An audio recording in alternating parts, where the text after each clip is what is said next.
വയനാട് മണ്ഡലം LDF സ്ഥാനാർത്ഥി Annie രാജയ്ക്ക് Attappadi അഗളിയിലെ ഭൂതിവഴിയൂരിലെ കുടുംബങ്ങളുടെ തുറന്ന കത്ത്. ആദിവാസി ഭവന പദ്ധതിയിൽ തട്ടിപ്പ് നടത്തിയ CPI നേതാവിനെതിരെ 7 വർഷമായി നടത്തുന്ന നിയമ പോരാട്ടത്തിൽ പിന്തുണ തേടിയാണ് തട്ടിപ്പിനിരയായ കുടുംബങ്ങൾ കത്തെഴുതിയത്.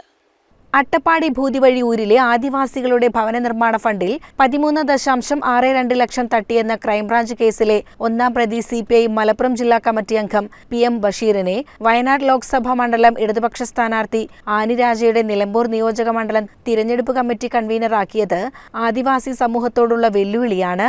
അടിസ്ഥാന വിഭാഗത്തിനൊപ്പം നിൽക്കുന്നുവെന്ന് അവകാശപ്പെടുന്ന കമ്മ്യൂണിസ്റ്റ് പാർട്ടി ആദിവാസികളെ വഞ്ചിച്ച ചൂഷകനെ തിരഞ്ഞെടുപ്പ് പ്രചാരണം ഏൽപ്പിച്ചത് ഞെട്ടിക്കുന്നതാണെന്ന് കത്തിൽ പറയുന്നു.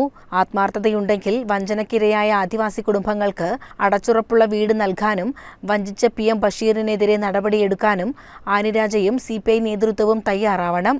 ആനിരാജയെ നേരിൽ കണ്ട് തങ്ങളുടെ വേദന അറിയിക്കാൻ പലതവണ ഫോണിൽ ബന്ധപ്പെട്ടെങ്കിലും കൂടിക്കാഴ്ചയ്ക്ക് അനുമതി ലഭിച്ചില്ല. ഈ സാഹചര്യത്തിലാണ് ആനിരാജയ്ക്ക് തുറന്ന കത്തെഴുതിയത്. ഈ ബഷീറിന് ആളെ ഈ വയനാട് ഈ തെരഞ്ഞെടുപ്പ് കണിവിനരെ ഈ ഭരണത്തിൽ നിന്ന് മാറ്റണം.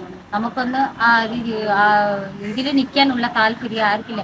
ഇതേപോലെ പാവപ്പെട്ടവരെ ഇതേപോലെ തന്നെ നമുക്കങ്ങനെ ജയിച്ചു കഴിഞ്ഞാലും ജയിച്ച് പുറകിൽ വന്നാൽ ഇതേ പാവപ്പെട്ടവരെ അവരെ ഏതെങ്കിലും ചതിക്കുന്നത് ഉറപ്പാണ്. അതിലാകെ ഒരു സംശയമില്ല.